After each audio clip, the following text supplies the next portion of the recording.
Température ambiante, sourire plein les lèvres, ravi de vous retrouver pour ce tout nouveau voyage. Oui, on vous emporte faire un voyage exceptionnel dans le Club des Sports, la plus grande production sportive ici en République démocratique du Congo. On est encore parti pour 60 minutes, 3600 secondes si vous voulez bien, de pur régal avec à la clé le partage de l'information sportive comme vous l'avez jamais vécu et comme vous l'avez certainement jamais entendu. Le tout, ça se passe dans le Club des Sports, l'essentiel de l'actualité sportive ici en République démocratique du Congo. Salut et bienvenue. Au sommaire de ce nouveau numéro du Club des Sports, partenariat Vodacom Congo Linafoot, une vraie histoire d'amour pour l'envol du championnat d'élite RD congolaise. Ensuite, 9e jeu de la francophonie Kinshasa 2022. En marge de ce grand rendez-vous sportif et culturel de l'espace francophone planétaire, la République démocratique du Congo, pays hôte, s'élance dans la réhabilitation et la construction des infrastructures colossales pour une durée de 10 mois. À quel résultat peut-on s'attendre ? Enfin, éliminatoire Coupe du Monde Qatar 2022, à quelques semaines du démarrage de cette campagne, la RDC traîne les pas dans la nomination du prochain sélectionneur. Quel profil pour quels objectifs a assigné à celui qui portera la lourde tâche de redorer l'image de cette sélection nationale? Tentative de réponse par les experts du Club des Sports. Restez branchés. Vous n'avez jamais si mieux fait de commencer avec nous pour télévivre le sport ici en République démocratique du Congo. Encore une fois, ravi de vous retrouver pour ce tout nouveau périple en notre compagnie avec cette émission, le Club des Sports. On est encore parti avec ce casting, il est encore assez relevé sur le plateau. Charles Massoudi, salut et bienvenue sur le plateau du Club des Sports. Salut Anthony, salut à tous ces publics et à tout ce monde qui est en train de nous suivre à la maison. Voilà, on salue aussi tout le monde qui nous suit, notamment sur les réseaux sociaux. Gédéluis Coupa, on ne trouve plus de vestes croisées, pourquoi? Salut, bienvenue. Merci beaucoup Anthony, les vestes croisées viendront. Merci, je suis toujours heureux d'être sur ce plateau. Voilà, on est aussi heureux d'être en présence de Patrick Osomba. Salut et heureux de vous avoir encore sur ce plateau pour encore plus d'expertise. Merci Anthony, merci également à toutes ces personnes qui nous suivent des partout à travers les mondes. Le Club des Sports est une maison qui est souvent visitée par des grandes personnalités. On va essayer d'exagérer un peu sur ces termes-là. Et on est en compagnie du manager de l'ASV Club, Yves Dibailunga. Salut et bienvenue et maximum d'applaudissements pour le manager de l'ASV Club, Yves Dibailunga. Salut à tous et merci à toute l'organisation qui m'a invité.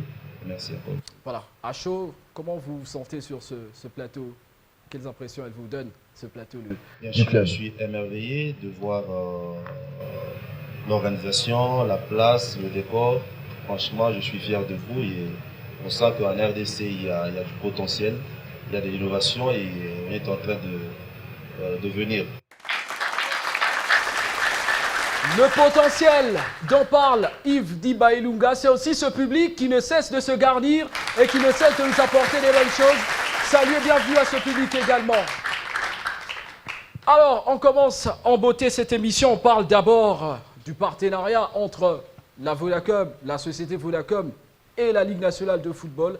Un partenariat qui semble réussir en tout cas. Et on va le suivre sur ce reportage signé toujours Christian Léanga.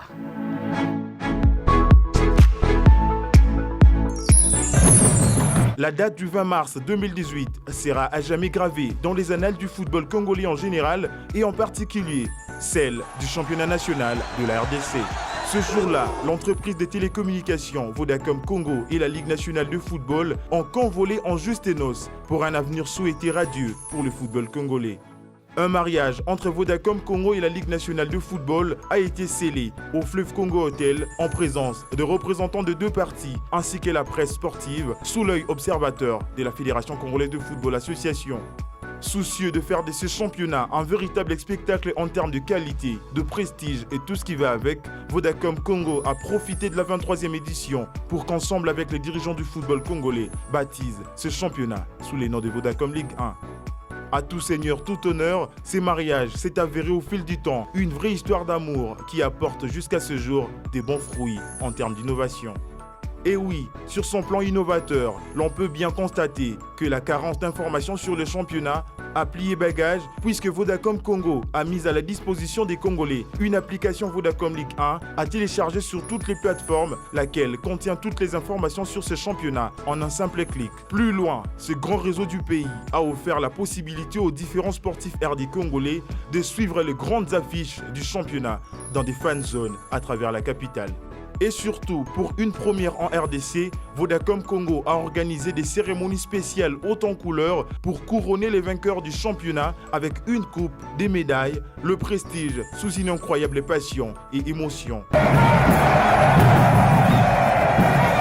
Un rêve à couper les souffles, V-Club en 2018 et Mazembe en 2019 ont pu goûter à cette sauce. Aussi, ce grand partenaire du football congolais a réservé une cagnotte aux vainqueurs de chaque édition, au-delà de sa contribution à l'organisation grâce notamment à un budget raisonnable, alloué comme une vraie bouée d'oxygène dans cette compétition nationale pour plus de qualité, de facilité dans la logistique. Comme un bon leader, chaque édition de la Vodacom Ligue 1 est couronnée par une magnifique soirée de gala dénommée Vodacom Ligue 1 Award.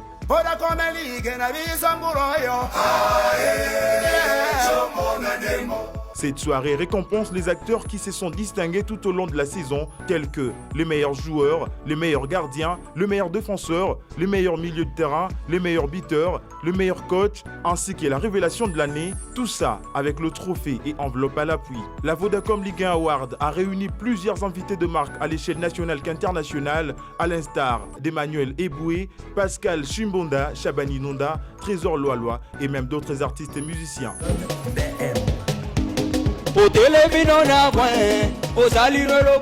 Sans nul doute, Vodacom Congo reste le meilleur partenaire du football en République démocratique du Congo. On venait avec notre sponsor, il nous a accompagnés et voilà comment nous sacrons le champion de la meilleure de façon. Et bien comme ça se fait ailleurs. Et donc, plus de complexe. On a adopté la formule de championnat comme ça se passe partout ailleurs. Et la crainte, c'était justement de ne pas y arriver. Mais chez Vodacom, on aime les challenges. Et nous avons brillamment relevé ces challenges. Avec le premier et le meilleur réseau 4G de la RDC.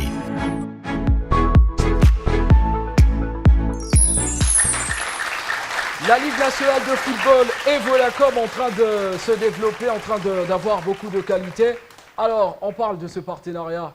Gédelis Koupa, d'abord le partenariat entre la société de télécommunications Vodacom, qui est le grand sponsor de cette Vodacom Ligue 1, et justement cette Vodacom Ligue 1 ou encore la Ligue nationale de football. Est-ce qu'on peut conclure que c'est un pari plutôt gagné jusque-là? Absolument, on a quand même, on l'a vu à travers ce reportage, que quand même depuis la venue de Vodacom comme partenaire officiel de notre championnat, on a senti que beaucoup de choses ont évolué. Entre autres, sur le plan organisationnel, il y a eu des innovations qui ont été amenées par Vodacom. Et voilà, donc à un certain moment donné, les championnats n'étaient pas sponsorisés. Il y avait que la Ligue Foot et les organisateurs, la fédération qui faisaient des choses avec le moyen de bord. Mais depuis que Vodacom est là, on sent quand même qu'il y a de l'innovation, des choses qu'on n'avait pas vues avant. Il y a quand même l'organisation des cérémonies, il y a beaucoup de choses, il y a des Vodacom Awards. Et voilà, moi je pense que c'est un brin d'espoir qui pousserait peut-être d'autres sponsors, d'autres partenaires qui voudront accompagner notre football de venir derrière Vodacom, parce qu'on a toujours dit que Vodacom c'est le meilleur réseau de la République démocratique du Congo, et ça se prouve, parce qu'on a senti que depuis Vodacom est là... Dit, vous l'affirmez ou pas? Parce que vous dites, on a toujours dit, vous l'affirmez? Ouais, c'est Vodacom toujours qui s'est autoproclamé leader, et donc moi je peux dire que voilà, c'est le cas, on l'a senti, on le voit dans l'organisation. Et avant, ce n'était pas le cas. Aujourd'hui, on peut se dire que voilà, le championnat est quand même professionnalisé un tout petit peu. Il y a ces côtés-là, tout le monde peut s'informer à l'aide d'un clic seulement à travers l'application Vodacom Ligue 1. Donc vous cliquez. Avant, c'était compliqué. Même nous, les journalistes, lorsqu'on faisait des reportages pour avoir des informations sur le championnat, du pays. Voilà, il fallait aller à la Ligue 1 Foot, il fallait prendre des transports, aller partout, prendre des informations sur le championnat. Mais aujourd'hui, à l'aide de Vodacom, grâce à Vodacom, donc on a la facilité d'avoir des informations sur la Ligue nationale. Voilà, des très belles précisions données par Gédelis Koupa. On espère que cette Ligue nationale de football va encore se perfectionner, et surtout avec ce sponsor Vodacom qui continue à faire des merveilles. Vous êtes un acteur sportif, forcément, Yves Diba Ilunga. Et quel regard vous portez sur ce partenariat entre Vodacom et la Ligue nationale de football? C'est comme j'ai dit, les pattes arrondies. Il y a déjà un premier pas qui est effectué, même si cela n'est pas suffisant en ce moment-ci, eu égard à les dépenses que les clubs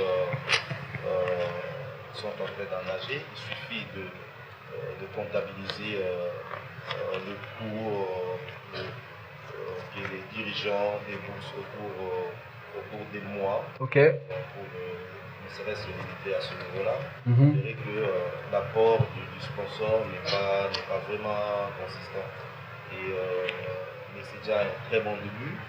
Et à nous tous, acteurs, dirigeants des clubs, la presse et même le gouvernement, de faire en sorte que notre championnat soit, et l'image de notre championnat soit vendue avec beaucoup plus de valeur au niveau international.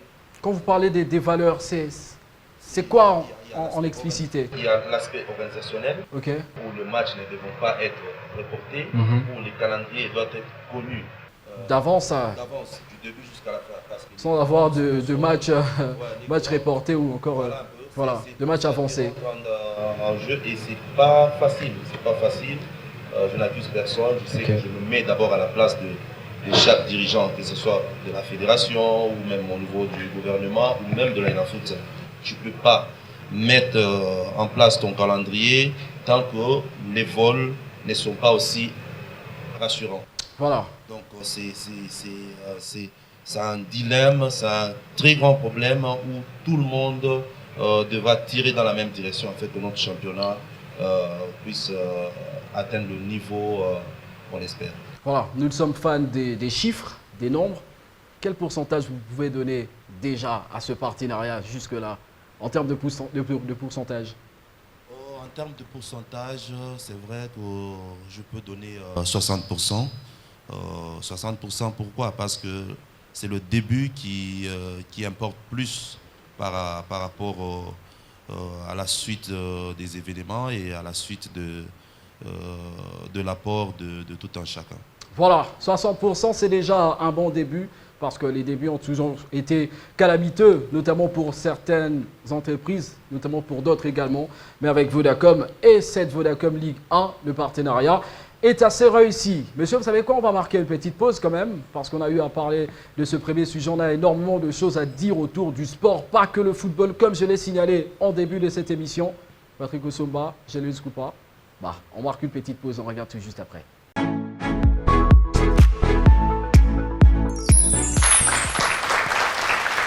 On est de retour sur ce plateau pour la seconde partie. Oui, 3 parties, ce sera bien sûr le thème de cette émission et le terme de cette émission avec énormément de choses à dire autour du sport. On quitte le football avec la Vodacom Ligue 1 dont on a parlé en première partie. On parle cette fois-ci des 9e Jeux de la francophonie qui seront organisés, on l'espère, par la République démocratique du Congo. Alors, les faisabilités et quelque chose autour de l'organisation vous est peint ici sur ce reportage. On revient tout juste après.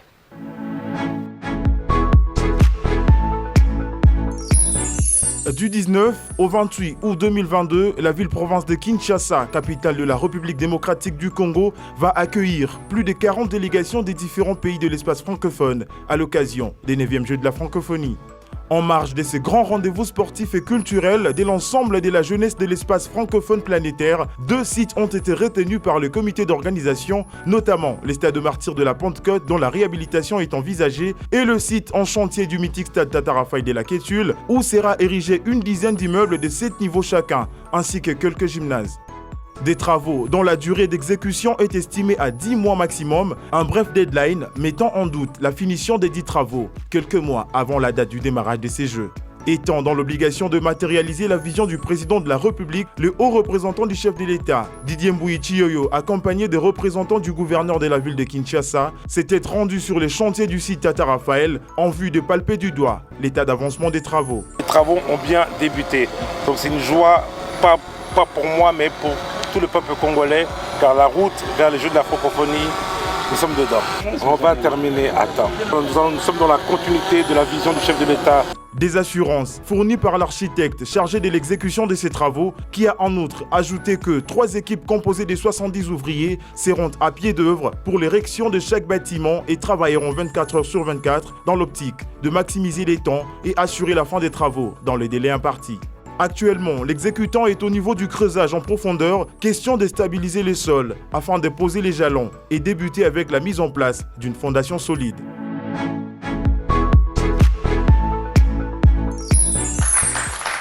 Vous n'avez jamais si mieux fait de suivre le club des sports. Vous allez le faire encore plus juste après avoir vu cette émission. Alors on parle des 9e Jeux de la francophonie qui seront organisés, on l'espère, on rêve encore un peu par la République démocratique du Congo. Charles Massoudi, qui est là bien assis. Charles, on parle d'une érection d'une dizaine d'immeubles de 7 niveaux chacun, des salles des gymnases, bref, des infrastructures un peu partout. Est-ce que, voilà, ces infrastructures plutôt seront bien assises dans un délai qui semble assez court, en tout cas? En effet, vous dites vrai, Antoine Damboué, le temps est trop serré parce que il faut comprendre qu'on ne va pas procéder à la livraison de ces bâtiments, de ces infrastructures à quelques jours du début des compétitions. Ce qu'il faudra faire, c'est d'abord, il faut qu'on ait une période d'essai. Mais cela ne voudrait pas dire qu'il faut être à tout prix pessimiste parce que ce qui compte... Non, mais pas pessimiste, mais plutôt réaliste, on va dire. Quand on voit que ça avance quand même à petits pas. Je veux bien ce réalisme, mais ce qu'il faut savoir, c'est que c'est la volonté politique qui compte. Déjà, l'organisation des Jeux de la francophonie en elle-même, ça constitue déjà un marketing pour le pays parce que les gens viendront, les gens vont parler de la RDC. Tous les pays francophones auront pour destination à l'occasion la RDC et Kinshasa en l'occurrence. Donc c'est le gouvernement congolais qui va gagner en organisant ces Jeux de la francophonie. C'est vrai que c'est la francophonie elle-même aussi et la France en premier. Et le temps, il n'est pas suffisant, ça c'est vrai. Mais si on y met un peu de touche technique, on essaie de travailler en équipe, je pense qu'il est possible, comme l'a dit un ingénieur avec qui on a eu à échanger là-dessus. Il vous dit si on constitue déjà 3 équipes, c'est-à-dire lorsque la journée a 24 heures, donc 8 heures pour une équipe, 8 heures pour une deuxième et 8 heures pour une troisième, ce qui fera qu'on aura travaillé, et si on devait travailler en termes de 8 heures de travail, donc le 24 heures, et ça fera déjà 72. Qu'est-ce que je raconte? Ça fera déjà 72 heures. 72 heures, oui. Parce qu'on aura 3 équipes. Donc, en les faisant ainsi, c'est possible. C'est possible, c'est question de mettre le moyen à temps. C'est question à ce que les gens qui passent 8 heures de travail plutôt que 8 heures au travail. À ce moment-là, on n'aura pas... 8 heures de travail plutôt que 8 heures au travail. Voilà, donc si on met à l'esprit qu'on y va pour travailler pendant 8 heures plutôt que pour être au travail pendant 8 heures.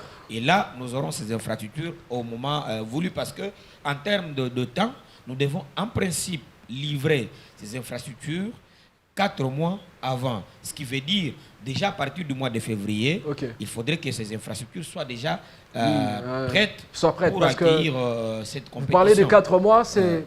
On va dire 6 mois quand même, parce que 4 mois, c'est assez proche. 6 mois. Non, 6 mois avant, je disais. Je ne parle pas de l'exécution, je dis 6 mois avant le coup d'envoi de la compétition, il faudrait que les infrastructures soient prêtes. Sinon, le Congo-Brazza d'à côté, sinon le petit Rwanda ou nos voisins, les Camerounais, peuvent nous ravir. C'est l'organisation de cette compétition. Parce qu'on connaît l'organisation de ces choses, c'est pas assez facile de pouvoir s'en approprier quand on est en difficulté financière, notamment. Patrick Osomba, la Côte d'Ivoire avait alloué un budget autour de quand même de 11 millions, 11,4 millions. Est-ce que la RDC saura faire mieux, en tout cas, on va dire, avec un budget? Parce que quand même, on est dans un contexte assez différent. Il y a la Covid, il n'y avait pas la Covid en 2017. Voilà. Mais lorsque les autorités congolaises ont accepté d'organiser cette compétition, ils étaient au courant qu'il y a la Covid.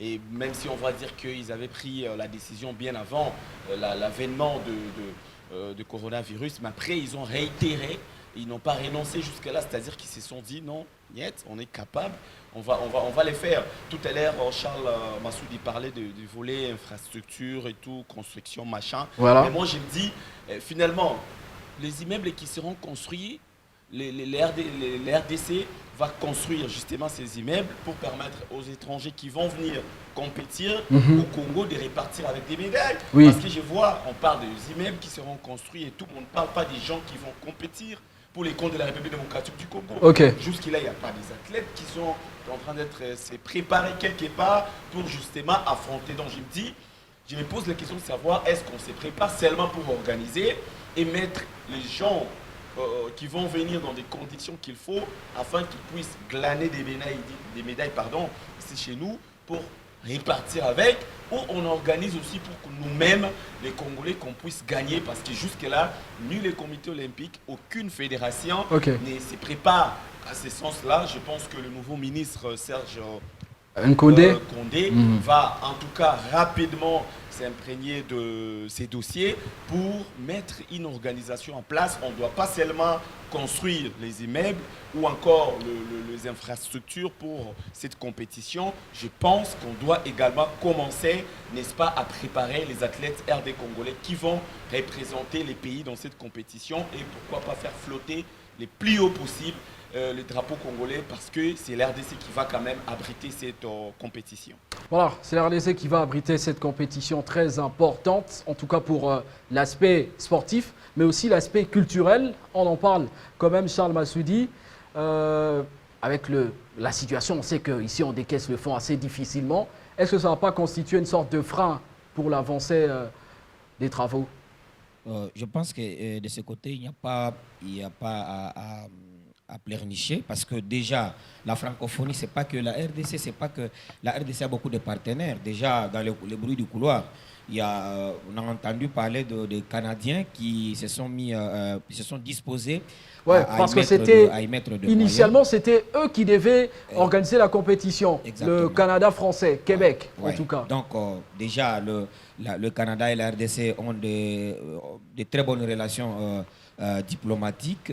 Et à l'occasion, la RDC acceptant déjà à organiser cette compétition, eh bien, c'est que même si les caisses, déjà, ça il faut le reconnaître, parce que notre santé économique n'est pas bonne. N'est pas bonne, mais, on est un peu sur des brancards, voilà, comme on dit. Ce n'est pas ce qui nous empêche d'aller toquer chez les amis pour avoir de quoi construire ces infrastructures et pourquoi pas rembourser après, parce que ça fera quand même une honte que de pouvoir accepter d'organiser une compétition et à moins d'une année presque rejeter, vous puissiez pas être renoncer comme nous l'avons fait aujourd'hui. Nos jeunes en football, les consorts, nous avons connu ça avec le Premier ministre Augustin Matata Pognon. On avait déjà annoncé qu'on organiserait la CAN de jeunes en football et tout d'un coup on dit le pays n'a pas d'argent, donc autant mieux n'est pas postuler et quand on sait qu'on n'aura pas de moyens pour organiser, plutôt que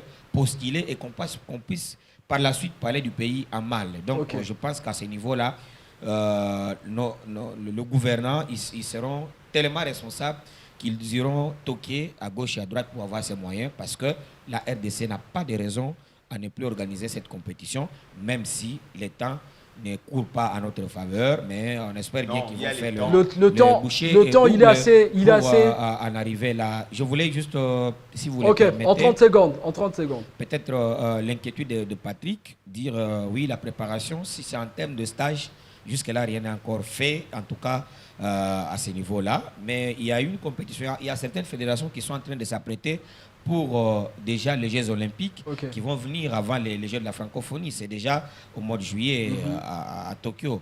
Et il y a des fédérations qui sont en train, certaines qui sont en train de se préparer déjà au pays.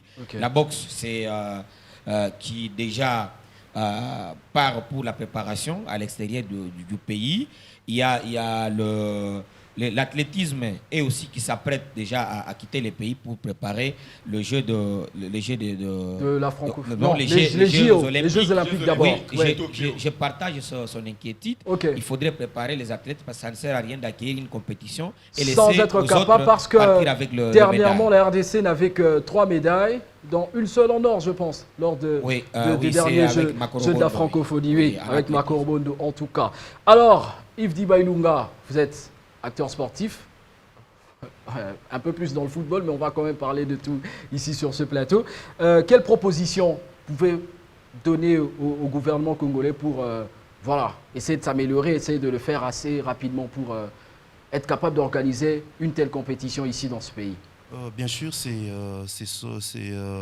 sont des grandes personnalités qui savent au moins la pertinence de ces événements. Ouais. Et personnellement, en tant que manager, non seulement d'un club, mais aussi des gestionnaires d'une entreprise, je ne partage pas l'avis de nager un peu dans l'incertitude. C'est frustrant et c'est vraiment trop stressant. Okay. Il faudra réunir tous les architectes, leur poser la question que ces immeubles-là peuvent être livrés dans quel délai et quel est le budget qu'il faudra pour que cela puisse être fait. Parce qu'il n'y a pas assez de temps. Il n'y a pas assez de temps. C'est cet immeuble quand même. C'est pas des hangars qu'on va construire. Okay. Soit on reste réaliste, on se dit qu'on a tel budget, on voit s'il y a possibilité de carrément louer certains hôtels qui peuvent être mis à disposition de certaines délégations, où on voit s'il faudra faire certaines tentes quand même bien propres, bien modernes, des villages, qui peuvent contenir certaines délégations afin que le jour J, qu'on soit vraiment à temps. Et là, c'est sur le plan organisationnel. Okay. Sur le plan sportif également, il faudra que les athlètes soient vraiment préparés à temps, que les sélectionneurs ou certains entraîneurs qui seront en charge des différentes équipes soient déjà connus en avance pour leur permettre de circuler dans différents championnats, visiter différentes équipes afin de détecter les jeunes pour éviter de l'improvisation. C'est du désordre. On l'a vécu dernièrement avec les U20 qui sont partis se faire éliminer à Malabo. C'est inadmissible. C'est inadmissible. Vous voyez un peu, ce sont des choses qui, après, c'est l'entraîneur qui n'est pas bon. Après, ce sont les joueurs qui ne sont pas bons. Ouais. Franchement, et après, c'est la fédération qui ne fait rien. Du doigt aussi. À un certain moment, il faut qu'on soit réaliste. Okay. J'ai remarqué avec amertume qu'au pays, nul n'est parfait. C'est vrai, aucune personne n'est parfaite. Mais il ne faudra pas chercher les poux dans la tête d'une personne. On a toujours un bouc émissaire ici à RDC. Cette histoire de désorganisation ou de l'improvisation, cela incombe de tout un tas de personnes. Il n'y a pas qu'un individu. Donc il faut sûrement qu'on soit réaliste et qu'on sache que chacun se mire dans la glace pour se dire qu'est-ce que j'ai apporté au football congolais, qu'est-ce que j'ai apporté à l'athlétisme, qu'est-ce que j'ai apporté dans tel ou tel domaine. Voilà, une introspection sera importante pour pouvoir faire se lever le sport congolais. Moi, par contre, absolument. Par contre, moi, je reste un peu optimiste sur le fait qu'il y ait peut-être... Juste un peu, pas beaucoup. Oui, bien sûr. Sur le fait qu'il y ait peut-être l'organisation de ces Jeux de la francophonie pourront apporter beaucoup sur le plan infrastructure. Parce que si aujourd'hui on arrivait, et je parle bien du futur, si on arrivait à organiser ces compétitions, on aura quand même des infrastructures qui vont rester, qui vont permettre à ce que peut-être l'autre football passe d'un cap à un autre, parce que voilà, il y a un nouveau ministre qui est là, Et il y a quand donc même de on l'organisation. profite d'une organisation absolument, c'est comme ça que ça se passe. pour avoir des infrastructures. Bien sûr, c'est comme ça que ça se passe partout dans le monde. Lorsque Ok. vous organisez une compétition, vous avez l'obligation de construire, de mettre en place des infrastructures dignes de nom. Et lorsque vous mettez en place ces infrastructures, ça reste pour... C'est comme ça que la sert, en Côte fait, le d'Ivoire, pays. on a profité, hein, Absolument. avec beaucoup Donc, de stades notamment. j'aimerais rester un peu optimiste jusqu'à présent. Ok. Et je pense que si on arrivait à organiser ces compétitions, la RDC, on en connaît ces problèmes d'infrastructure. Aujourd'hui, on n'a pas assez d'infrastructures, même des stades. Il n'y a qu'un seul stade aujourd'hui, le stade Ok. de Tout-Puissant Mazembe, un stade privé d'ailleurs, qui répond peut-être aux normes de la FIFA et tout ça. On n'a pas des infrastructures de qualité. Ok. Voilà. J'espère en tout cas que si les travaux... Le stade des martyrs. Voilà, on est à 15 mois pratiquement de l'organisation de ces 9e Jeux de la francophonie au niveau de la RDC. On espère en tout cas, pas comme Patrick Osoma, on espère que ça va s'organiser. Et on reste optimiste quant à cette question. Merci encore à vous d'avoir renchéri encore autour des informations avec ces 9e Jeux de la francophonie. On va encore marquer une petite pause pour revenir et parler en troisième partie de la sélection nationale de la RDC, qui a un problème qui va conduire cette RDC vers peut-être un autre mondial depuis 1974. La pause.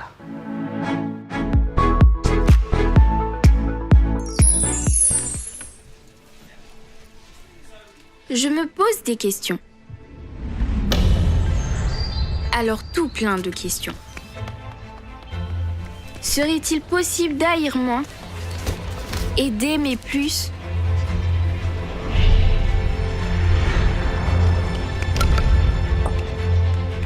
Serait-il possible de trouver un remède pour chaque maladie?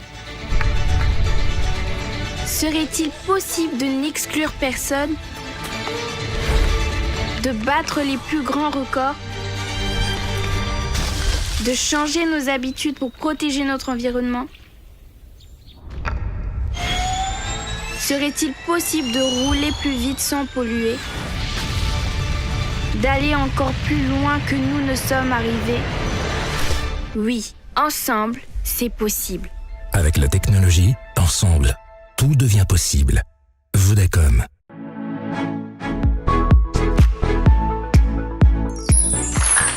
Vous faites toujours très bien de vous joindre à nous pour télévivre en troisième partie de cette émission, le sport et le football, notamment l'équipe nationale de la RDC. Oui, on en parle. Il y a eu d'abord ces problèmes autour de la Coupe d'Afrique des Nations. RDC non qualifié ou qualifié. Le dénouement arrivera probablement dans quelques jours. Mais on se projette, nous, vers les éliminatoires de la Coupe du Monde version Afrique, en tout cas sur le continent. Quel profil pour le nouvel entraîneur de la RDC, s'il en aura, pour pouvoir conduire cette équipe vers peut-être une deuxième Coupe du Monde après celle de 1974. Élément de reportage et on revient tout juste après.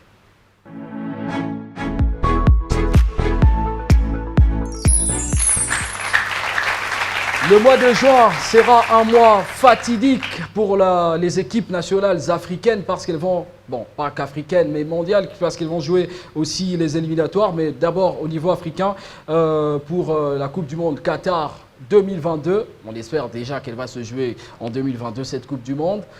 On essaie de parler de notre sélection nationale, quand même, la RDC, qui a des problèmes avec un entraîneur. Eddie Kankou, récemment sur ce plateau, a parlé d'un stagiaire ou d'un entraîneur qui n'en était pas un. C'est un directeur technique national.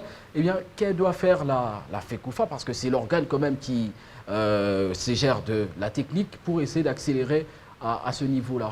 Je pense que la FECOFA a sa part des responsabilités comme l'État congolais également. Donc ces problèmes d'entraîneurs ne concernent pas que la FECOFA parce qu'on a vu à un certain moment donné la fédération a eu à choisir des sélectionneurs qui, en fin de compte, n'avaient pas été payés parce qu'ils n'avaient pas de contrat avec l'État congolais. Je pense que c'est le moment, parce qu'il y a un nouveau ministre qui est déjà investi, tout est déjà en ordre. Je pense que c'est le moment où la Fédération congolaise de football doit travailler avec le ministère des Sports, en collaboration avec le gouvernement bien sûr, pour qu'il y ait un choix porté sur un sélectionneur qui viendra mettre de l'ordre, parce qu'on dit je parle de l'ordre parce qu'on sait tout ce qui se passe autour de cette sélection. Il y a cette carence des résultats, il y a un problème depuis 2018. Et je l'ai rappelé d'ailleurs tantôt dans notre émission, je l'ai rappelle encore aujourd'hui que depuis 2018 jusqu'à ces jours, la RDC n'a gagné que 4 matchs en match officiel, toutes compétitions confondues. Ça prouve qu'il y a un problème sérieux autour de cette sélection. Mais voilà, il faut maintenant un homme qui viendra avec un autre discours. Parce qu'on a déjà écouté plusieurs discours. Il y a eu beaucoup de problèmes autour de cette sélection. Il y a eu des éliminatoires. Est-ce que Ntsengi n'a pas le profil pour persister, rester? En tout cas, honnêtement parlant, je dirais non.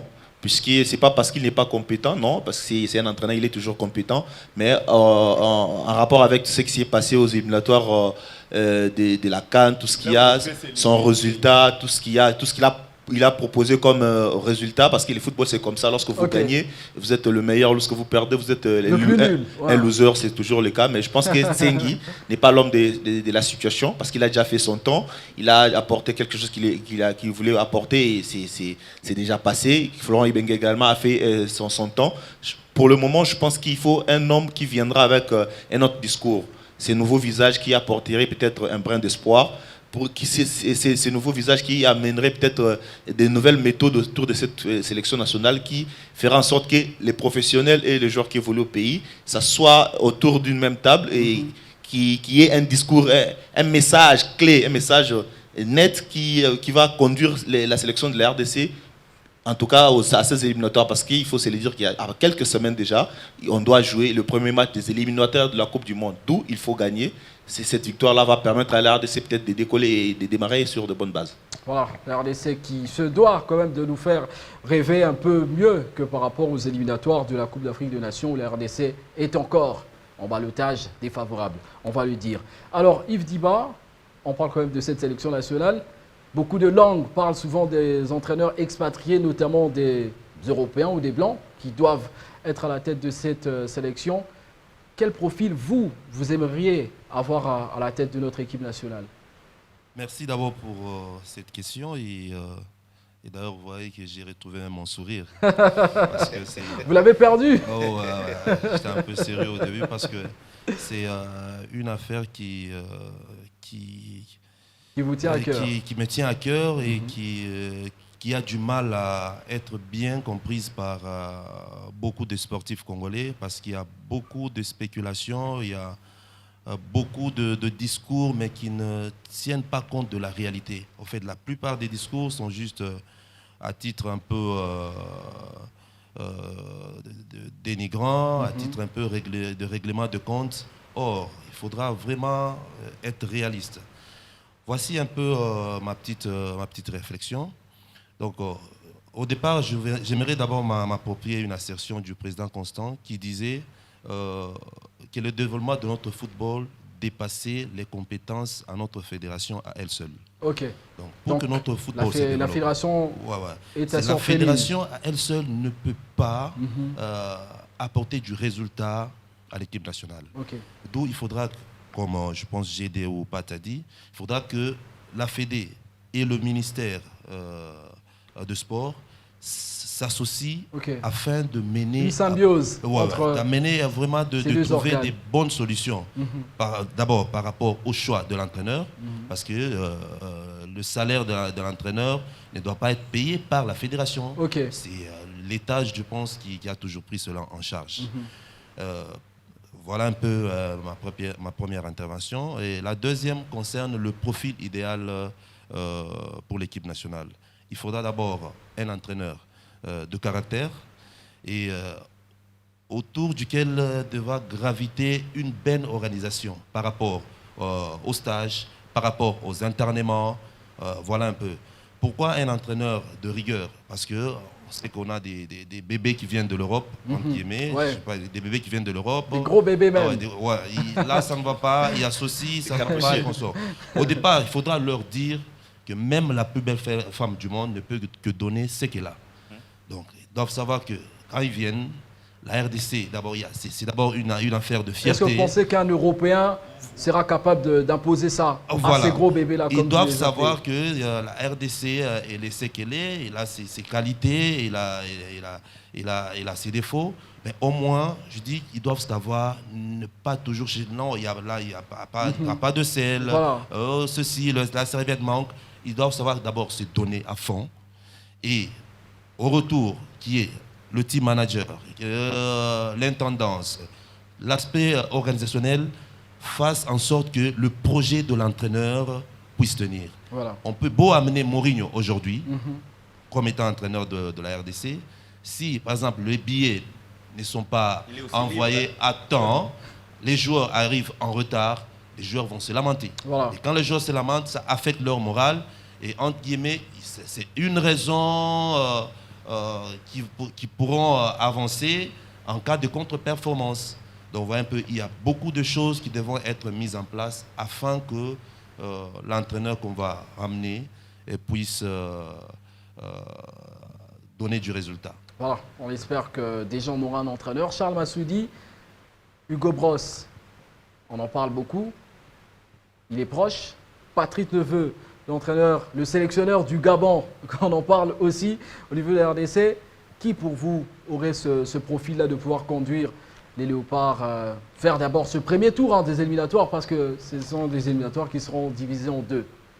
Vous avez oublié de signaler Sébastien Migné, dont on a parlé aussi. Mais attendez, Anthony, si nous voulons bien le sport congolais, le football en particulier, nous devons commencer par être sérieux et regarder bien ces profils-là. Hugo Bross, oui, il a quand même un palmarès qui va en sa faveur. Vainqueur de la CAN, oui, avec le Cameroun en 2017. Les Lions indomptables. Est-ce qu'il a du caractère? Je pensais même, je suis en train de voir, je me dis c'est parce que la RDC n'est pas aussi sérieuse que nous n'avons pas vu des gars comme Hervé Renard venir toquer chez nous. Ouais. Si on en avait parlé, je ne sais pas si c'est une fake news ou c'est une information virale.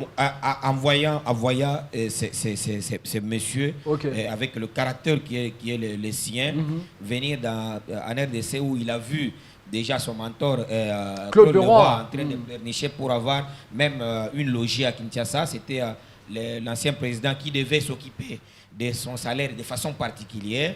Je ne voyais pas Hervé Renard venir déposer son CV ou sa candidature dans ce sens-là. Et je le regrette. Mais écoutez, j'entends parler de Sébastien Migné. Et bon, qu'est-ce que d'abord la RDC vise particulièrement? Parce que pour aller chercher un entraîneur, vous devez d'abord vous dire voici ce que je veux et voilà les portraits robots qu'il faut pour atteindre. Il faut des objectifs qui soient bien assignés avant d'avoir l'homme qui va les réaliser. Parce que ça ne sert à rien. Ce qui est sûr, c'est qu'un entraîneur expatrié, un entraîneur européen de surcroît, vous lui donnerez toujours plus que ce que vous donnez à l'entraîneur local. Ce qui n'est pas normal. Ce qu'on paye, on ne paye pas la couleur de la peau, on ne paye pas le pays d'origine, et on paye le travail. Et le travail, c'est sur base... Non, mais c'est en termes d'exigence aussi, parce que les enfants du pays se font assez modestes, ils se disent, sur quelle base vous exigerez dans un terme Mouké, ça va, mais les entraîneurs expatriés, eux, ils viennent avec leur logique. Les exigences, c'est sur base de ce que vous êtes capable d'apporter. Vous n'exigez pas trop, alors que vous-même, déjà votre passé ne vous justifie même pas. Vous n'exigez pas non plus trop, alors que, voilà, vous savez qu'il n'y a presque rien. Le problème, c'est que si l'État congolais sait ce qu'il veut de sa sélection nationale, eh bien, mettra des moyens pour trouver cet entraîneur qui va poser des conditions et en retour, pouvoir donner les résultats qu'on attend de lui. Mais je ne suis pas d'accord que l'on vienne, que l'on donne autant de moyens qu'on a donné par le passé à des entraîneurs. Vous avez cité Patrice Neveu. Et pour avoir donné quoi? Il doit revenir pour donner encore quoi? Non, mais il a qualifié. J'ai parlé tout à l'heure des discours. Il a parlé des discours tout à l'heure. Il a qualifié le Gabon. Jusque-là. Il a qualifié le Gabon parce que la RDC a été faible. Il faut qu'on se le dise. Oui, ce n'est pas parce qu'il a été cet entraîneur extraordinaire. Non. Patrice Neveu a qualifié. Vous dites parce que la RDC a été faible. Et puis la RDC, à la limite, les Gabon a combien de points? Et la RDC en a combien? Parce que nous avons été faibles. On va arriver à vous, Patrick Osomba. Le Gabon s'est qualifié parce que la RDC a été faible. Le Gabon a fini en tête. Parce que le Gabon a été fort. Mais le Gabon a fini en tête. Oui, mais avec... Devant même la Gambie. Donc ça veut dire que la RDC est assez loin. Je le répète, si le Gabon s'est qualifié, c'est parce que il a rencontré sur son chemin la RDC qui a été faible. Ce n'est pas parce que le Gabon a été fort. Mais le Gabon a manqué. Patrick Osoma, le Gabon a quand même manqué beaucoup de cannes. Je crois 2 cannes avant. Bon, une canne. Et elle s'est reconstruite avec Patrice Neveu. On va pas remettre en cause la qualification du Gabon. C'était sur terrain, on l'a vu. La RDC a été battue. Donc logiquement, en tout cas, Yves Diba qui est un ancien international. grand joueur qui est à mes côtés. Un international également. Mais j'ai dit, la RDC est une grande nation, pas seulement en termes du pays, mais une grande nation de foot également. Moi, je n'aimerais même pas parler de Sébastien Minet, de Hugo Bros ou encore celui du Patrice Neveu. Je pense que c'est ma manière à moi, ma façon de voir la chose. Okay. Je pense que tous ces entraîneurs-là ne méritent pas la RDC. Et vous voulez qui? Vous voulez Pep Guardiola? Yves Diba Ilunga a parlé d'un entraîneur qui doit avoir du caractère. Moi, j'ajoute l'entraîneur que la RDC doit faire signer, doit également avoir de l'aura. Un aura. Pourquoi? Parce que, ajouter à cela une qualité, ses côtés managériels. Non, mais Hugo Bros, vainqueur de la CAN 2017. Non. Il a un aura quand même. Tu as posé la question tout à l'heure, le profil des entraîneurs. De l'entraîneur. Moi, je parle, si moi j'étais le ministre du Sport, Serge Condé, qui nous suit, je l'espère bien sûr, à ce net moment, chez lui à la maison. Il y a deux entraîneurs. Il y a Claude Makelele, il y a Laurent Blanc. Pourquoi? Parce qu'on parle de la Coupe du Monde. On va jouer les éliminatoires de la Coupe du Monde. Les deux hommes que je viens de vous citer ont joué la Coupe du Monde. Laurent Blanc va quitter l'Asie, très bien payé de ce côté-là. Non, mais quand même bien payé. Bien payé. Tout dépend. On parle d'argent, on parle de fonds. Je ne laisse pas parler, malheureusement. Non, je fais que rajouter à ce que vous dites. On parle de fonds. Non, on parle d'abord du profil. Ta question était sur le profil. Voilà, on va parler du fond. Claude Makelele a joué la Coupe du Monde. C'est un champion du monde 1998 avec l'équipe de France Didier Deschamps. Mais n'a pas eu à faire montre Laurent Blanc, c'est un champion du monde en tant qu'entraîneur. Et nous voulons aller à la Coupe du Monde. Pourquoi pas aller chercher ces gens-là qui ont ces vécus-là, qui ont joué les éliminatoires, qui ont joué des phases finales de la Coupe du Monde, qui ont cette aura-là. Vécu en tant que joueur, pas en tant qu'entraîneur, Patrick. Réfléchir, Anthony. Vécu comme joueur et comme entraîneur. Je te rappelle que Laurent Blanc, par exemple, a entraîné l'équipe de France, a entraîné les PSG, c'est-à-dire que c'est quelqu'un qui a l'aura, qui a un carnet d'adresse, parce qu'aujourd'hui, il ne faut pas seulement chercher un entraîneur pour venir entraîner les Léopards, un entraîneur qui a ses côtés managériels, qui a cette possibilité d'aller convaincre les binationaux que nous voyons aujourd'hui en Europe. Imaginez-vous un Laurent Blanc qui part voir Wamangituka, j'espère qu'il Silas Wamangituka en Bundesliga. Ouais, malgré sa blessure. C'est Laurent Blanc qui vient les chercher pour lui demander de venir jouer pour la RDC. Et Sébastien Minier, je pense qu'il n'y a pas photo. Du coup, Patrick Osomba, vous ne monopolisez pas la parole, c'est moi qui pose des questions ici sur ce plateau. Voilà, vous avez parlé de Laurent Blanc. Mais il y a un autre qui a aussi un aura, c'était Clarence Seedorf, qui était parti avec le Cameroun, mais qui n'a rien fait. Ce n'était pas un champion du monde, malheureusement. Non, mais on ne compare pas par champion du monde, on parle de la qualité et de l'aura. Le profil des entraîneurs. Moi, je cite les deux entraîneurs qui, moi, je trouve qui peuvent amener la RDC à la Coupe du Monde. Je parle de Claude Makelele, qui est un ancien champion du monde, et de Laurent Blanc. Parce qu'ils ont non seulement la rigueur, comme l'a dit Yves Diba Ilunga maintenant, ils ont ces côtés managériels, ils ont l'aura, ce sont des gens qui ont joué quand même pour l'équipe de France. Et puis, pour citer, la RDC doit également savoir ce qu'elle fait, et comme l'a dit tout à l'heure Charles Massoudi, tous ces entraîneurs-là, ce n'est pas les localiser par un coup de fil. Non, il faut avoir un projet sur papier que vous allez présenter à ces entraîneurs-là. C'est ce qui va les convaincre également de venir, pourquoi pas, entraîner ici. Qu'ils arrêtent de nous embêter avec leurs histoires de Meunier, Cobros, machin là. Ce sont de très bons entraîneurs, mais nous visons quand même la Coupe du Monde et nous sommes la RDC. Je pense que nous devons aller chercher également des grands entraîneurs parce que, vous l'avez rappelé tout à l'heure, depuis l'époque de Mobutu, que la RDC avait participé à une Coupe du Monde. Aujourd'hui, 1974. un très bon cadeau que le président de la République, Félix Tshisekedi, va donner à la population congolaise, qui est le Premier ministre Samalou Kondé et Serge Condé, également le ministre des Sports. On peut tout oublier sauf l'histoire. Et si et seulement s'ils arrivent à avoir un très bon entraîneur pour la RDC et que mine de rien, l'arrivée se qualifie pour la Coupe du Monde, l'histoire retiendra que c'était à l'époque de Fachi, Samalou Kondé et Serge Condé. Les mots forts de Patrick Osomba pour parler de ce probable nouvel entraîneur de la RDC, le nouveau sélectionneur. Yves Diba, vous avez le micro penché, ça brûle. Vous voulez sortir des phrases. La matière est en train de vibrer en moi. Je voulais d'abord rejoindre Charles dans sa réflexion et après je chuterai chez Pat.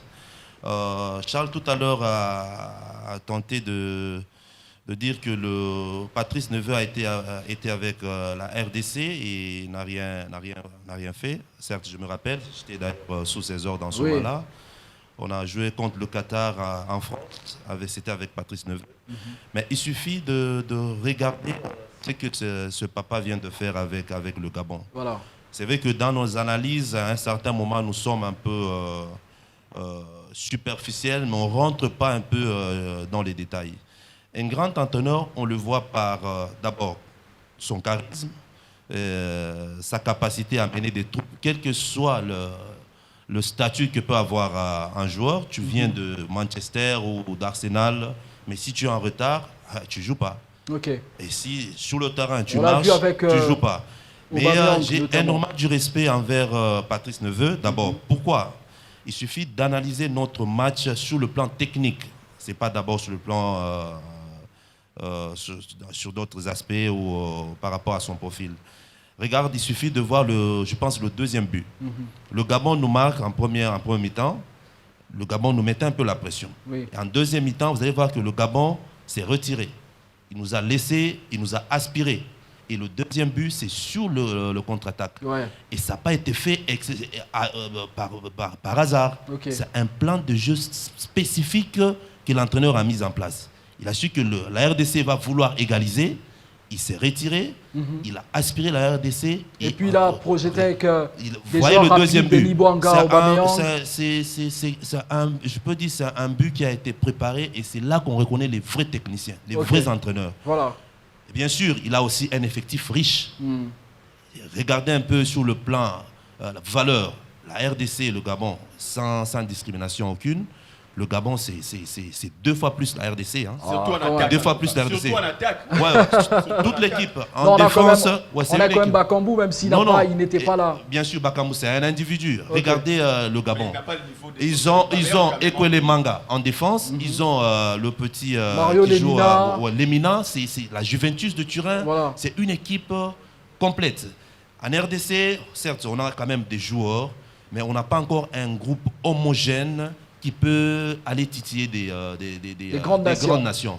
Mais avec un mental, avec des joueurs motivés, surmotivés, on peut y arriver. Merci. Voilà, on espère que la RDC fera la différence ou pourra peut-être se qualifier pour cette Coupe du Monde qu'elle attend depuis énormément d'années. Génélis Koupa, qu'est-ce que vous, personnellement, qui chargiez, je ne sais plus si vous chargez encore la Fédération Congolaise de Football Association, vous la chargiez un peu trop à l'époque? Qu'est-ce que vous allez leur suggérer, en tout cas? Déjà, en commençant, charger la Fédération Congolaise de Football, oui, c'est parce qu'ils avaient une part de responsabilité, mais pas que, parce qu'aujourd'hui, on parle de la Coupe du Monde. Je pense qu'à un moment donné, on a chargé la FECOFA, on a dit tout ce qu'on pouvait dire, mais il faut, à un certain moment, faire une pause, c'est poser une très bonne question. Aujourd'hui, je pense que pour partir jouer la Coupe du Monde, il faut d'abord cette volonté politique. L'État congolais doit connaître ce qu'il veut en réalité. L'affaire d'une Coupe du Monde, la qualification d'une Coupe du Monde, c'est l'affaire de tous. Ce n'est pas que la fédération qui peut faire tout ce qu'elle peut faire. C'est l'État qui doit prendre son charge. C'est dire, voilà, imaginez un président de la République comme Fachi passer à la télévision, dire que voilà, nous allons aller, je vais faire en sorte qu'on parte à la Coupe du Monde. Et qu'il mettait de l'argent. Il mettait de l'argent, c'est-à-dire le gouvernement met de l'argent, les moyens, et que la fédération, pour sa part, comme organe technique, arrive également à faire de ces projets siens. Je pense que ce sera quelque chose de motivation pour d'abord les joueurs, pour le staff technique, pour la fédération, pour le Congolais, et même pour la République. Et on a toujours tendance à dire que voilà, l'État n'a pas d'argent, mais tout ce qui se passe dans ces pays comme des tournements, tout le monde le sait, je ne vais pas évoquer cet aspect-là. Cet aspect-là, mais on est peut-être incapable d'engager un entraîneur comme Hervé Renard, par exemple, qu'on doit payer 80 000 peut-être le mois. On dit que c'est énorme, c'est exorbitant, voilà. Mais des sommes qui sont détournées dans ce pays, tout le monde le sait. Mais je pense qu'on n'a pas cette vision d'aller plus loin. Aujourd'hui, le profil de l'entraîneur, on peut tout dire, on peut mettre Claude Leroy, on peut mettre tout entraîneur qu'on veut, mais si on n'a pas une vision, on n'a pas un projet clair pour la Coupe du Monde, on va échouer. Moi, je vais chuter en disant ceci. Je pense qu'en ce moment précis, l'État congolais doit s'impliquer sur le choix de l'entraîneur d'abord, mettre de moyens. Ces profils, ils sont nombreux, des entraîneurs comme ça. Patrick parlait de Makelele et Laurent Blanc, c'est bien beau. Mais il y a également des entraîneurs comme l'entraîneur du Sénégal, Aliou Cissé, d'autres entraîneurs, Stéphane Keshi, qui ont joué la Coupe du Monde avec leur sélection. Ils n'avaient rien comme expérience. Mais quand même, ils avaient un groupe solide, il y avait ces projets, il y avait cette vision, des ambitions pour pouvoir jouer la Coupe du Monde. Je pense qu'à un moment précis, ce n'est pas l'homme, une personne qui pourra amener la RDC à la Coupe du Monde, mais c'est toute une nation, un collectif de gens avec un choix précis, avec des méthodes précises, avec un objectif précis, avec un message clair et détecter des joueurs qui sont là au pays et ailleurs, mettre en place une vision collective pour aller jouer la Coupe du Monde. Et les choix de Hugo Bross, Sébastien Minier, tous les autres entraîneurs, je pense que c'est bien, mais ils viendront avec quel objectif? C'est ça en fait la question qu'on doit se poser. Et la RDC ne reste qu'avec quelques semaines pour le début des éliminatoires. Est-ce qu'on est prêt? Sinon, on va croire qu'on joue les éliminatoires de la Coupe du Monde, mais finalement, on n'arrive à rien faire, parce qu'on ne va rien faire si on ne s'organise pas. Et on verra qu'on sera éliminé dans un groupe où il y a la Tanzanie, il y a Madagascar, il y a le Bénin, mais la RDC peut aussi finir parmi les deux derniers ou bien le troisième, parce que là l'objectif c'est terminer premier.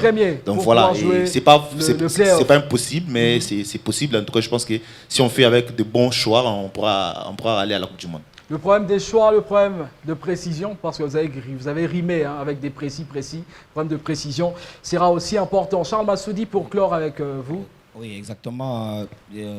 Pour rester un peu discipliné, je n'ai pas voulu répondre pendant que Patrick parlait, je n'ai pas voulu lui prendre la parole. Mais sinon, j'ai senti quand même, il est revenu maintes fois pour aller à la Coupe du Monde. Il faut avoir quelqu'un qui a été à la Coupe du Monde. Je connais que Maradona a été à la Coupe du Monde, mais ça a été un mauvais entraîneur. Donc, il ne faudrait pas rester sur cet aspect de choses. Et dire, ils sont rares, comme des Zidane qui ont joué la Coupe du Monde, qui ont joué le haut niveau, et qui soient bons et, comme entraîneur et comme joueur. Et alors, mais pas comme entraîneur, Makelele. J'ai appris. Mais j'ai appris, Makelele, on l'a dit. Il n'a rien fait comme entraîneur. Il n'a rien fait. Ces facteurs-là, il faut. Laurent Blanc a été quand même exceptionnel avec le PSG, mais pas exceptionnel. C'est Charles qui va évoquer. Je vous ai attendu terminer pour que je réagisse aussi. Charles, vous avez la parole. Pour parler de Makelele, un aspect qu'on ne doit pas oublier, c'est qu'on joue le football.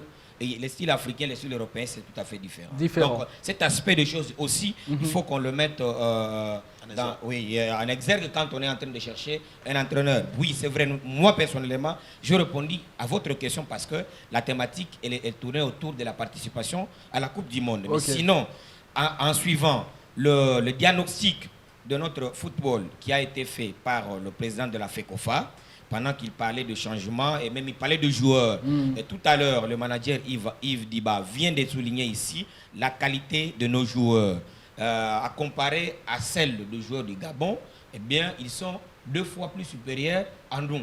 Comme pour dire, aujourd'hui, c'est vrai, la Coupe du Monde pointe à l'horizon, nous voulons y aller, mais nous savons ce que nous représentons nous-mêmes intrinsèquement. En termes de qualité. Donc, nous devons partir de là, comme dit un adage français, on n'engraisse pas la poule le jour du marché.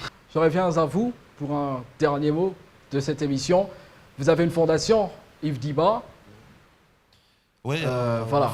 Comment elle se passe et comment elle peut aider l'académie également. La RDC et votre académie également. Elle va à merveille parce que en une année d'existence, on a pu quand même promouvoir plus de 50 joueurs au niveau national et aussi au niveau international.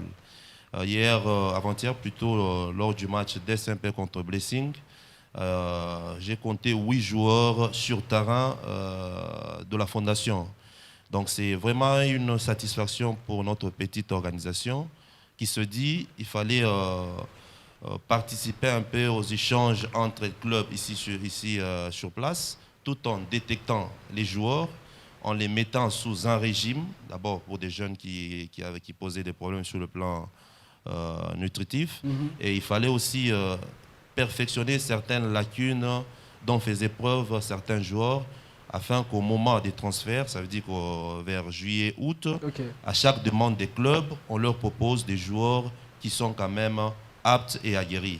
Donc la fondation à elle-même n'a pas de joueurs. Donc nous aidons les clubs, nous aidons certains jeunes qui n'ont pas des bons managers, qui n'ont pas de suivi, qui qui n'ont pas de conseillers, afin qu'ils puissent émerger et évoluer. C'est ce que la fondation fait en fait. Voilà. Donc on n'a pas de joueurs à nous, non. On prend le joueur, on voit qu'un joueur est prometteur, on le suit de près, on le prend de temps à autre pour des entraînements spécifiques, on lui apporte notre soutien sur le plan équipement, des conseils, afin qu'il puisse émerger. Et aujourd'hui, on voit le petit Onoy Acharvé qui est en train de s'imposer comme étant un très bon milieu de terrain. Mais il y a de cela, chez Renaissance. De cela, 2 ans, il jouait en 3e division. 3e, ouais. Il y a Sunzu qui est dans DCMP aujourd'hui. C'est un petit que j'ai détecté sur terrain local. Okay. Ça veut dire qu'en RDC, il y a des jeunes. Des fois, j'ai de l'émotion, même des larmes aux yeux en voyant des petits talentueux, mais des fois qui disparaissent et d'autres moisissent, faute d'encadrement.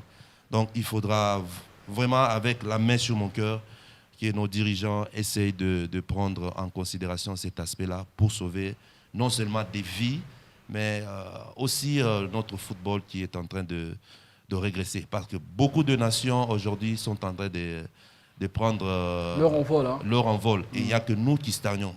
Hein. Le Madagascar, il y a 10 ans, on pouvait battre le Madagascar par 10 buts à 0. Hein. Même par 6 à 1. Voilà. En 2016 d'ailleurs, en 2016 voilà, récemment. On l'a vu. Mon frère, j'ai dit, notre football est en danger permanent. Le football est en danger permanent, mais votre académie et votre fondation va peut-être aider le football en quelque sorte, aider aussi la direction technique nationale en quelque sorte. Notre petite organisation n'est qu'une goutte d'eau dans un grand océan. Par rapport à ce que vous avez déjà entrepris, ce que vous commencez, il y aura peut-être un vent qui va se créer. Oui, Anthony, il y a cette bonne volonté, mais à un certain moment, tu sais, je suis toujours réaliste à un certain moment et je pense que c'est une bonne occasion aussi d'en parler. La fondation fonctionne avec mes petits moyens. Je ne suis pas un millionnaire, un milliardaire, mais avec le peu que ma nation m'a permis. Ça fait peur, hein? M'a permis de gagner. J'essaie d'encadrer. Parce qu'il y a d'abord cet amour. Okay. Et la fondation de toute organisation à but non lucratif aide le gouvernement. Et chaque fois qu'il y a des subventions, on ne peut pas faire la queue ou aller lécher les pieds d'un ministre pour que nos subventions nous soient octroyées. Okay. C'est là que moi je dis non. Donc s'il y a des subventions qui reviennent à la fondation, c'est pas à moi ou pour me remplir les poches. Non, c'est pour aider les jeunes. Il faut vous imaginer, Pat, il y a un jeune du camp Kokolo qu'on a soumis à un test d'évaluation face à un autre qui est venu du Standard de Liège. Mais le petit du camp Kokolo a été meilleur que celui du Standard de Liège. Okay. Mais vous pouvez vous imaginer, le jeune du Standard de Liège est en train d'être sollicité par le Paris Saint-Germain, Manchester United. Mais c'est révoltant. C'est révoltant. À un certain moment, il faudra peut-être trouver le profil idéal aussi pour le poste de ministère, quelqu'un qui a aussi le cœur pour essayer d'aider les jeunes à aller de l'avant. Merci à vous Yves Dibailunga, ancien Léopard et manager de l'ASV Club qui nous a fait la gentillesse d'être ici sur ce plateau sous vos applaudissements évidemment. Merci à Patrick Osoma, pas du tout lésé par mes mots. Merci à Chédelis Koupa, merci aussi à Charles Massoudi, merci à ce public toujours aussi mixte. On arrivait au terme de cette émission. Merci à vous de l'avoir suivi. Mais le Club des Sports, comme j'ai l'habitude de le dire, ça n'est pas que cette production, c'est aussi des différents programmes sur Twitter, sur Instagram, sur Facebook. Nous avons des publications chaque jour. Essayez de vous abonner sur nos pages pour avoir l'information à temps réel et à temps plein avec notre service rédactionnel. Et aussi pour suivre nos émissions sur YouTube. Si vous manquez à la télévision sur les chaînes partenaires, vous pouvez suivre tous les numéros sur YouTube. On arrive au terme de cette émission. Merci à vous de l'avoir suivi. Je vous souhaite de passer un très bon début de mois de mai et aussi une très belle année 2021 parce qu'elle continue. Au revoir.